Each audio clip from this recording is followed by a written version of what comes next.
कैसे हैं आप और स्वागत है आपका मेरे YouTube चैनल स्टडी पेज में। मैं हूं आदित्य विष्णी और आज हम और world then and now book 3 जो है हमें जो क्लास 8 थी वो हम जो है चैप्टर 1 वो स्टार्ट करेंगे। तो चलिए दोस्तों स्टार्ट कर देते हैं। और उससे पहले दोस्तों मैं आपको कह देना चाहूँगा कि अगर आपको मेरी वीडियोज़ अच्छे लग रहे हैं तो उन्हें लाइक शेयर सब्सक्राइब ज़रूर कीजिएगा। और अगर आपको मेरी वीडियोज़ में कुछ डाउट आ रहा है तो वो आप मुझे कमेंट सेक्शन में ज़रूर डालिए। Chapter 1 resources. यहाँ पर थोड़ा इस किताब को ऊपर करता हूँ। अब what is a resource? Anything that satisfies human need is known as resource. Gift of nature such as air, water, soil, forest and mineral, as well as human creation such as building, road and so on are resource because they are satisfying various human needs. यानी resource क्या होता है? तो resource वो चीज़ होती है, ऐसी कोई भी चीज़ जो ह्यूमन नीड्स को सेटिस्फाई करे उन्हें हम क्या कहते हैं? रिसोर्स। तो जो gift of nature such as air, water, soil, forest और मिनरल्स ये सभी नेचुरल क्रिएशन है और ये सभी रिसोर्स है। और हमारे जो ह्यूमन क्रिएशन जैसे बिल्डिंग, रोड्स और ये जो हमारे स्कूल्स है, हॉस्पिटल्स है, ये सभी रिसोर्स, क्योंकि ये भी हमारे जो है वेरियस ह्यूमन नीड को सेटिस्फाई करते हैं।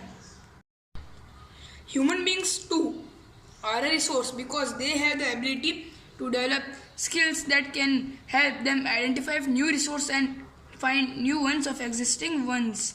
A thing becomes a resource when it is useful. Properties are recognized. For example, coal has existed on Earth for millions of years, but it became a resource only when man discovered its fire-producing property. Coal, which is now considered very valuable, had no more value than ordinary rock until it was recognized as a resource. यानी दोस्तों जो इंसान है, जो human beings है, वो भी एक तरह की रिसोर्स है क्योंकि उनके पास में एबिलिटी है कि वो डेवलप कर सकते हैं स्किल्स को, कि जो हमारे जो स्किल्स उनके अंदर की वो आइडेंटिफाई कर सकते हैं नए रिसोर्स को और जो एग्जिस्टिंग है उनको जो है फाइंड कर सकते हैं।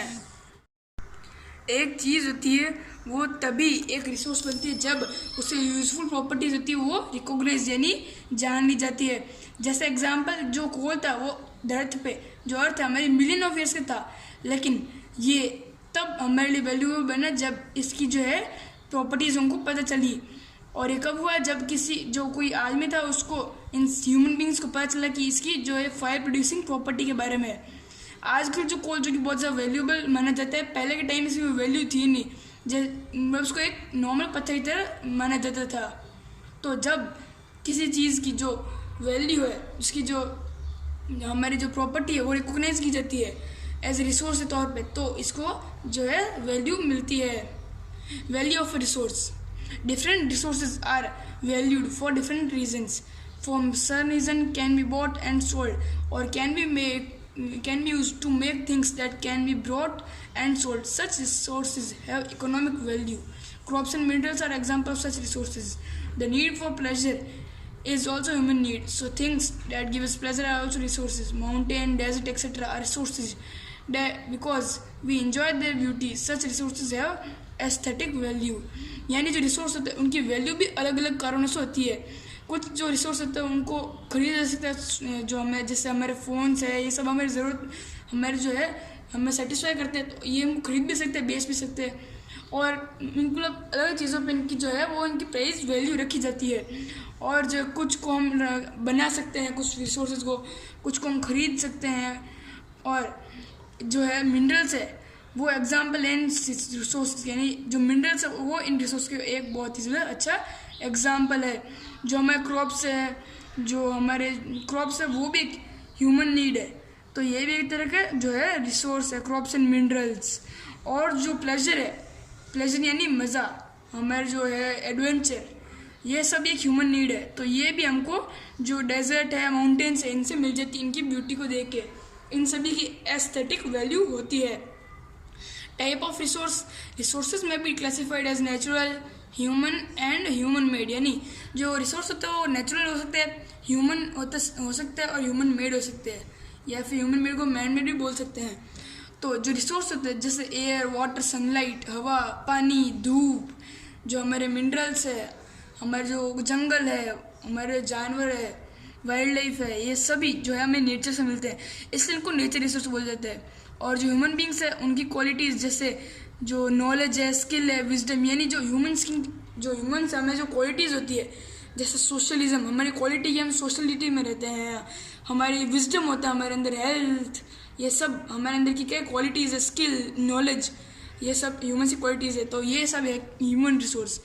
अब अगर हम इन सभी जो क्वालिटीज़ को इम्प्रूव करें तो ये बोल देते हैं जो मतलब ह्यूमन रिसोर्स डेवलपमेंट, यानी इन सभी जो हमारे स्किल्स इनको इम्प्रूव करेंगे तो उसको बोलेंगे ह्यूमन रिसोर्स डेवलपमेंट। और जो रिसोर्स बनाए जाते हैं ह्यूमन से, जिन रिसोर्स को ह्यूमन नहीं बने, जैसे फोन्स, ये ऐसी चीज़ें, तो इनको बोलते हैं मैन मेड रिसोर्स। एक है ह्यूमन रिसोर्स यानी इंसानों का रिसोर्स, और दूसरा मैन मेड रिसोर्स। मैन यानी इंसान, मेड यानी बनाना, यानी दोनों में फ़र्क है। Man made resource include houses, road, school, hospital, government bodies, machines and so on. यानी जो मैन मेड रिसोर्स है उसमें घर, रोड, स्कूल, हॉस्पिटल, गवर्नमेंट की जो हमारे बिल्डिंग्स है, मशीन्स है, ये सभी मैन मेड रिसोर्स में आते हैं। और application of the latest knowledge and skill in doing or making things is known as technology. यानी अपनी जो लेटेस्ट नॉलेज और स्किल है उसको हम किसी चीज़ को बनाने में लगे तो उसको बोलते हैं टेक्नोलॉजी। और जो टेक्नोलॉजी ये भी एक तरह का मैन मेड रिसोर्स है। क्लासिफिकेशन ऑफ नेचुरल रिसोर्सेज, तो जो नेचुरल रिसोर्सेज है इनको क्लासिफाई कर सकते हैं उनके नेचर पे, स्टॉक पे, डिस्ट्रीब्यूशन, लेवल ऑफ डेवलपमेंट, यानी उनका जो नेचर है वो क्या है, उनका स्टॉक कितना है, उनका डिस्ट्रीब्यूशन कितना होता है, उनका डेवलपमेंट का लेवल क्या है, और उनका जो है यूज़ क्या है। On the basis of their nature, natural resources में भी बायोटिक और अबायोटिक। अगर उनके नेचर के टाइप पे बांटे तो ये हो सकते हैं बायोटिक या फिर अबायोटिक। तो जो बायोटिक रिसोर्स होते हैं ये होते हैं लिविंग रिसोर्स, जैसे हमारे जो प्लांट्स है, एनिमल्स है, ये सब बायोटिक रिसोर्स है। लेकिन अबायोटिक जो कि नॉन लिविंग है, जैसे water, air, solar energy, soil, metals, ये सब जो है अबायोटिक है। नेक्स्ट पेज पे आते हैं। और depending on the stock natural resources में बी रिन्यूएबल और नॉन रिन्यूएबल, यानी कि स्टॉक के हिसाब से हम उनको बोले तो रिन्यूएबल यानी जो नए वापस बन सकते हैं, और नॉन रिन्यूएबल यानी जो नहीं बन सकते। रिन्यूएबल रिसोर्स होते हैं ये वो होते हैं जो कि अनलिमिटेड, जो अनलिमिटेड है, अनलिमिटेड होते ही होते हैं, मतलब ये ख़त्म होते ही नहीं है कभी। इसका एग्जांपल है सनलाइट, विंड, हवा, एयर एक्सेट्रा, ये कभी ख़त्म नहीं होते। और ये इतने ज़्यादा अमाउंट में है कि जो ह्यूमन कंजप्शन है वो वेरियस पर्पस, अगर हम हर काम में इसका इस्तेमाल करें तो भी ये जो है ख़त्म नहीं होंगे। और अगर जैसे हमारे जो एक्टिविटीज़ है जो इन रिसोर्स को अनयूजेबल कर सकती है, जैसे कि air becomes polluted, we can not breathe it even it is abundant, यानी लेकिन हमें कुछ एक्टिविटीज़ है जो कि इन रिसोर्स को हमारे अनयूजेबल बना देती है, जैसे पोल्यूशन। इससे जो एयर हमारे साथ बहुत सारी है लेकिन हम सांस नहीं ले पाते, हमारी सांस फूलती है, क्यों? क्योंकि पोल्यूशन की वजह से हम सांस ठीक से नहीं ले पाते हैं। बहुत सारे नेचुरल रिसोर्स होते हैं जो कि एनवायरनमेंट में नेचुरल प्रोसेस जो है रिप्लेस कर दी जाते हैं, यानी वो वापस उनको मतलब साइकिल, जैसे हम वाटर साइकिल है, वो पानी जो इवेपरेट होगा बादल रूप में, अपना बादल रूप रहेगा, वापस नीचे आ जाएगा। तो ये साइकिल चलती रहती है, पानी ख़त्म नहीं होता है। लेकिन तो भी आजकल वेस्टेज बहुत ज़्यादा हुई से पानी ख़त्म हो रहा है। तो ये भी हमारा जो वाटर अबुंडेंट है जो ख़त्म नहीं हो सकता, बारिश के साइकिल की वजह से बार पानी आ जाता है नया जो है इवेपरेट हो गया। लेकिन क्या होता है, हमारे प्रोसेसेस है, हमारे जो एक्टिविटीज़ है उनसे जो है ये ज़्यादा अमाउंट कम हो रही है। और कुछ नेचुरल रिसोर्स होते हैं जो कि हम जैसे जैसे लेते हैं वैसे वैसे ये वापस रिप्लेस होते जाते हैं, और उनकी जो क्वांटिटीज़ होती है उसकी वजह से या फिर वो ज़्यादा हो जाती है या फिर मतलब उनकी स्पीड धीरे रिकवरी की तो वो कम हो जाती है। और जो ऐसे सोर्सेज जो कंज्यूम्ड हो जाते हैं एक टाइम पे, जैसे ये सब natural cycles like the water cycle and the oxygen cycle take place quite rapidly, यानी जो वाटर साइकिल है, ऑक्सीजन साइकिल, यानी वो प्लांट्स ऑक्सीजन देते हैं, हम कार्बन डाइऑक्साइड छोड़ते हैं, फिर प्लांट्स लेते हैं, एनिमल्स लेते हैं, तो ऑक्सीजन साइकिल होगी। वाटर साइकिल आपने पढ़ा होगा।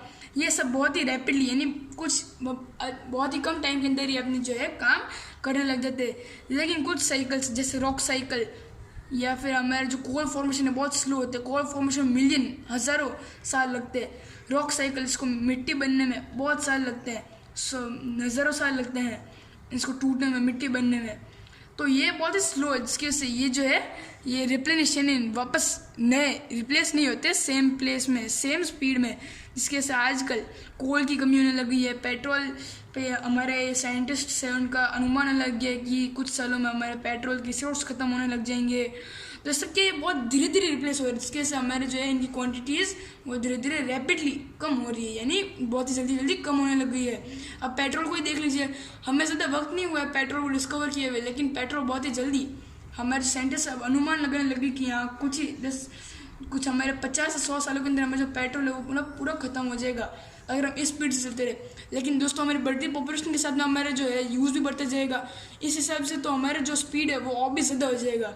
इसलिए जो है हमें बोला जाता है कि हमें ट्रैफिक पे जो है हमारी गाड़ियों के जो लाइट्स वगैरह हमारे जो इंजन से बंद रखनी चाहिए, ताकि हमारे जो रिसोर्स है इनको हम क्या कर सकते हैं, कंजर्व कर सके, बचा सके हमारे जो हमारी जो पीढ़ी आने वाली उनके लिए। अगला, non renewable resources are resources that were produce in the past by natural processes. Non renewable resource मैं आपको बता चुका हूँ, लेकिन तो उसकी डेफिनेशन बता देता हूँ कि non renewable resources are those that were produced in the past by natural processes that occurred by chance and may not occur again. These resources are limited in supply and cannot be generated by us once they have been consumed.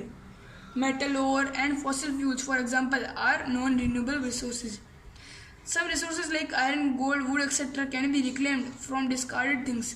हमारे जो कुछ है, हमारे जैसे हमने बोला metals हमारे जो है ये अनरिन्यूएबल है, लेकिन जो गोल्ड है, हमारे वुड है, आयरन है, ये सब हम जो टूटी हुई चीज़ें इनमें से वापस निकाल के कुछ चीज़ें जिनको यूज़ कर सकते हैं, और इसको हम बोलते हैं रिसाइकलिंग। लेकिन जितने भी रिसाइकल सभी को हम जो है रिसाइकल नहीं कर सकते, और फॉसिल फ्यूल्स भी उनमें से एक है। Resources are not evenly distributed. Resources like sunlight and air which are found everywhere are ubiquitous resources like metal ores and fertile soil which are not found everywhere are localized resource। यानी resource है वो not evenly, ऐसे नहीं कि हाँ हर जगह पे बराबर डिस्टेंस पे बराबर अपने हिसाब से डिस्ट्रीब्यूट हुए हुए, वो हर जगह पे कहीं पे ज़्यादा कहीं पे कम के हिसाब से जो है हमारे जो है डिस्ट्रीब्यूट किए गए हैं। तो ऐसे रिसोर्सेज जो हर जगह पे पाए जाते हैं जैसे सनलाइट है, इनको बोलते हैं यूबिक्विटस रिसोर्स। और ऐसे रिसोर्स जैसे मेटल ओर यानी हमें लोहे की खान, फर्टाइल सॉइल, ये कुछ ही जगहों पे मिलते हैं दुनिया में, तो इनको बोलते हैं लोकलाइज्ड रिसोर्स। यानी ये कुछ हमारे जो कुछ अहम जगह वहाँ पे ही मिलते हैं, दूसरी जगहों पे नहीं मिलते हैं। Based on the level of development and use resources में बी एक्चुअल और potential, and actual resources that whose existence has been proved and whose location, quantity and quality as determined। यानी लेवल ऑफ डेवलपमेंट के हिसाब से और उनकी use के हिसाब से जो है हमारे रिसोर्स उनको एक्चुअल और पोटेंशियल के हिसाब से बांटा गया है। एक एक्चुअल रिसोर्स वो होता है जिसकी एग्जिस्टेंस हमको पता चल गई है, यानी वो है या नहीं है असलियत में, वो भी पता चल गया, वो ये कहाँ में मिलते हैं ये भी पता चल गया, इसकी क्वालिटी कैसी होती है ये भी पता चल गया, और ये कितनी क्वान्टिटी कितनी मात्रा में ये भी पता चल चुका है। तो इसको बोलते हैं एक्चुअल रिसोर्स। और जितने भी रिसोर्स हम अभी यूज़ कर रहे हैं वो एक्चुअल रिसोर्स, हमें इनकी पूरा में जितनी भी मतलब इन्फॉर्मेशन हमको पता होती है। जो हमारे जितने भी रिसोर्स होते हैं वो सूटेबल नहीं होते यूटिलाइजेशन के लिए। सारे रिसोर्स हम यूज़ नहीं कर सकते विथ अवेलेबल टेक्नोलॉजी, क्योंकि हमारे जो अभी टेक्नोलॉजी है उसके हिसाब से हम सारे रिसोर्स यूज़ नहीं कर सकते। कुछ रिसोर्स है जिसके लिए हमारी टेक्नोलॉजी अभी कम पड़ रही है, यानी हमें इसको या फिर हमको उन्हें यूज़ करना नहीं आता है, और जिनको अभी हम आइडेंटिफाई नहीं कर पाए हैं, जिनके बारे में हमको अभी कुछ पता नहीं, उनको बोलते हैं हम पोटेंशियल रिसोर्स। जैसे कि फ्लोइंग वाटर और विंड, यानी बहता हुआ पानी और बहती हुई हवा, इनका हमें पहले कोई यूज़ जो था वो पता नहीं था, लेकिन अभी हमारी रिसेंट टेक्नोलॉजी में हमको पता चला कि बहते पानी में अगर हम नदी के नीचे टरबाइन लगाए तो उससे बिजली पैदा हो सकती है, हवा में अगर हम पवन चक्की लगाए, विंड मिल लगाए तो उससे भी हम बिजली पैदा कर सकते हैं। तो पहले के टाइम में तो ये थे हमारे पोटेंशियल, लेकिन अब लेटेस्ट टेक्नोलॉजी से क्या हो गई है हमारे एक्चुअल रिसोर्स। तो एक रिजर्व एक ऐसा पार्ट होता है एक्चुअल रिसोर्स का जो कि यूटिलाइज किया जाता है एक सफिशिएंट लेने के बराबर लो कॉस्ट पे with available technology but is kept for future use. यानी इसको तो भी जो है अपने जो फ्यूचर है उसके यूज़ के लिए रखा जाता है। और दोस्तों आज के लिए इतना ही, कल हम जो बाकी का इतना सा बचा हुआ पार्ट है वो करेंगे, और बाद में जो है हमारे इसकी एक्सरसाइजेस कंप्लीट करेंगे।